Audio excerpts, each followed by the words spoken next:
কোনো মানুষ যদি অসুস্থ হয় এবং ডাক্তার যদি তাকে এমন কোনো পরামর্শ দেয় যেটা তার দিন ধর্ম এবং তার আমলের স্বাভাবিক নিয়মের পরিপন্থী, তো সেক্ষেত্রে অবশ্যই কোনো মুফতির শরণাপন্ন হতে হবে এবং কোনো মুফতি কোনো আলেমের কাছে গিয়ে বিষয়টার বিবরণ সহ পুরা ঘটনা খুলে বলে তার কাছ থেকে পরামর্শ অবশ্যই গ্রহণ করতে হবে।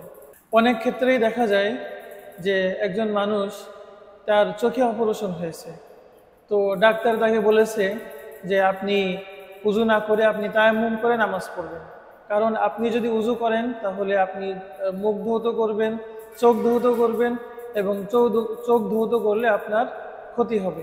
এটা একটা অত্যন্ত ভুল কথা, কারণ আমরা সকলেই জানি কোনো মানুষের চোখে যদি কোনো অসুস্থতা হয় তাহলে চোখ না ধুয়ে সে পুরা মুখ ধৌত করতে পারে, অনুরূপভাবে হাত ধৌত করতে পারে, মাথা মাসাজ করতে পারে, পা ধৌত করতে পারে।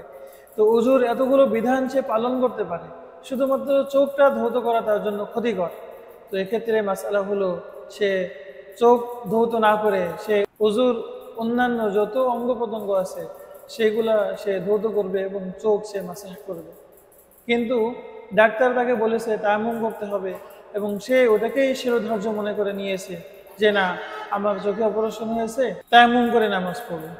তো এক্ষেত্রে অবশ্যই তায়াম্মুম করে যদি সে নামাজ পড়ে তার নামাজ আদায় হবে না।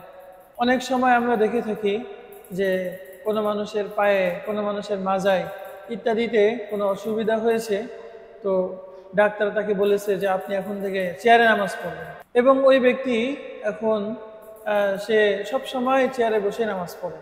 তার কাছে দলিল কি? দলিল হলো ডাক্তার তাকে চেয়ারে বসে নামাজ পড়তে বলেছে।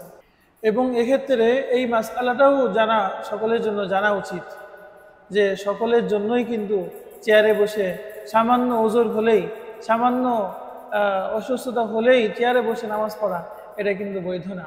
চেয়ারে বসে একমাত্র ওই ব্যক্তিই নামাজ পড়তে পারবে যে ব্যক্তি দাঁড়াতে পারে না, যে ব্যক্তি রুকু করতে পারে না, যে ব্যক্তি সেজদা করতে পারে না এবং সে ব্যক্তি স্বাভাবিকভাবে জমিনে বসতেও পারে না, শুধুমাত্র চেয়ারে বসতে পারে।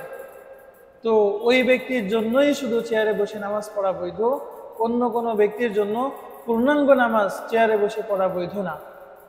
কিন্তু পায়ে একটু ব্যথা হয়েছে, ডাক্তারও দেখেছে যে ওই ব্যক্তির এখন হয়তো রুকু সেজদা করলে একটু ক্ষতি হবে, তো ডাক্তার বলে দিয়েছে আপনি চেয়ারে বসে নামাজ পড়বেন। তো ওই ব্যক্তি 5 ওয়াক্ত নামাজ চেয়ারে বসেই আদায় করছে।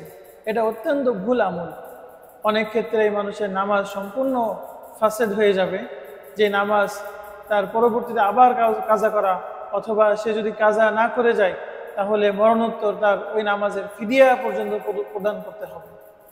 এই জন্য আসুন আমরা সচেতন হই, আমরা শুধু ডাক্তারের কথা শুনেই আমল না করে আমরা এই সমস্ত ব্যাপারে মুফতি, আলেম তাদের সাথেও আমরা পরামর্শ করার মতো অভ্যাস আমরা গড়ে তুলি।